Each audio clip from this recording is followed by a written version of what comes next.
started about 2009 when we had a community client come to us. He required a valve replacement, and the surgeon didn't want to operate until he had quit smoking for a number of good reasons. Prognosis is obviously much better. And this was the motivator then to us starting to offer services to our clients who were smoking. But we soon realized in order to get the clients to quit, we had to get the staff to quit, because quite often staff would smoke with the clients. Seeing a staff smoke was a trigger for the clients, and smoking staff often saw cigarettes as a good reward for clients. So that's when we started to do the work on a smoking cessation project for staff. I confirmed that we needed to move ahead. So I then mentioned I used an interactive tool. The interactive tool required some basic staff demographics, such as age and sex of our employees. Some basic assumptions were made, such as the number of smoke breaks, the length of the smoke breaks, and then health for employees. So I then grabbed this information and inputted the data, and at this point it said that for every dollar the organization spent, we should reap the benefit of about $13 savings. As I mentioned, I needed some assumptions, so I went to the Conference Board of Canada, and from that information I gathered that cigarette smoke during the workday was about 2. Time taken to smoke a cigarette was about 20 minutes. Number of working days per year is about 227. So plugging in Ongwanada data, I had nothing else to go on for the number of sick days versus smokers versus non-smokers. So I accepted what the Conference Board of Canada said, and I assumed that was about 2 days. The average daily wage is up a little bit at $180, and then plugged in our taxes and benefits paid by the employer at 24%. So then I came up with this, that the annual cost to Onwanada due to smoking per smoker is approximately $3,765.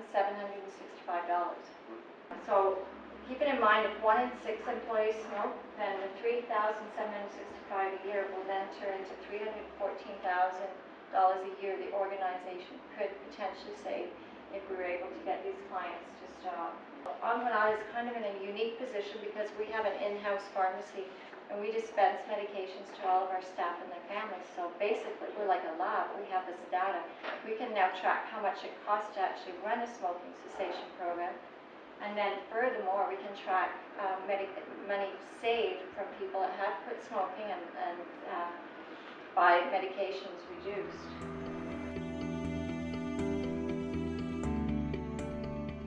I had no problem convincing our senior group. They were on board right away.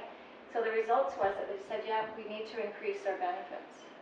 So what they did, as long as staff partook in a workplace smoking cessation group, then they would get their medications covered for that, the length of that program at absolutely no cost.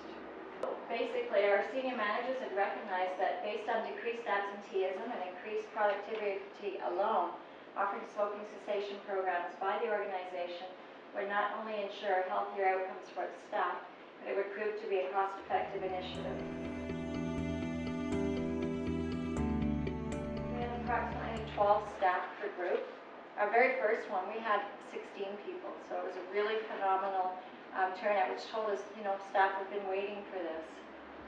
What we did, we provided a free lunch as an enticer on the first session, and then at the very end, we soon realized we didn't need that.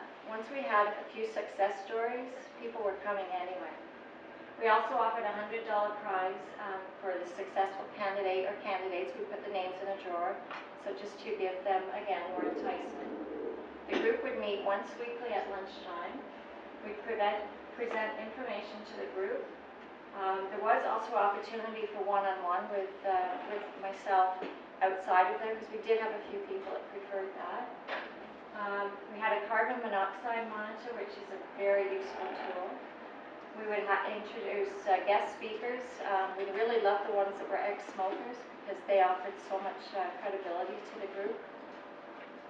And then we even introduced an exercise project because staff were worried about gaining weight. So we said, okay, we hired a strength and conditioning coach who set up a circuit training for us, and that was 4 years ago, and we're still running it today.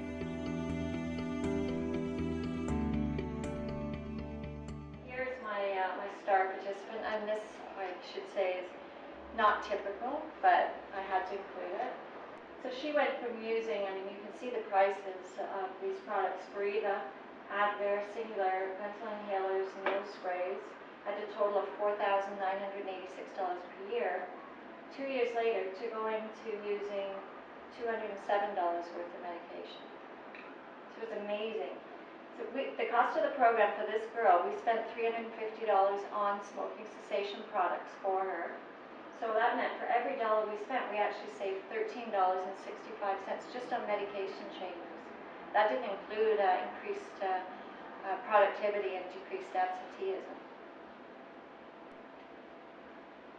Second example, she went from using 12 Advair, which is a steroid inhaler, a year down to 5. She went from using 12 salbutamol inhalers down to 1 a year, and 6 allergy nasal sprays a year down to none. This per individual, we spent $380 on smoking cessation products.